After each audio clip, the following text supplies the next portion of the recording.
Ladies Honda আইছি। সুন্দর এবং গোছানোভাবে র্যাফেলটি করা হয়েছে।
মাইদি মাইদি অন হুন্ডা চালাইতে হারেননি? আমার ছেলে আছে রে বাবা, লেডিজ হুন্ডা আইছি।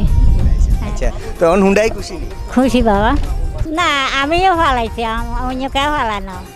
অন এমনি মোটরসাইকেল হাই খুশি হয়েছেন না? খুশি হয়েছি বাবা, কইলাম না খুশি হয়েছি।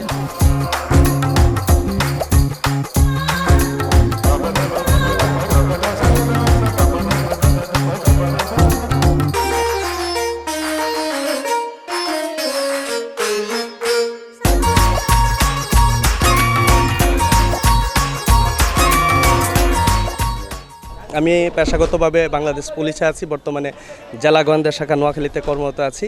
আমি নোয়াখালী সুপার মার্কেটের যে র্যাফেল ড্র হয়েছে সেই র্যাফেল ড্রতে 7ম পুরস্কার সেলাই মেশিন পেয়েছি। সেলাই মেশিনটি পেয়ে আমি খুবই আনন্দিত এবং খুবই খুশি। নোয়াখালী সুপার মার্কেটের যে র্যাফেল ড্র হয়েছে সেদিন আমি উপস্থিত ছিলাম। এটি একটি সুন্দর এবং গোছানোভাবে র্যাফেল ড্রটি করা হয়েছে, এতে কোনো সন্দেহ নাই।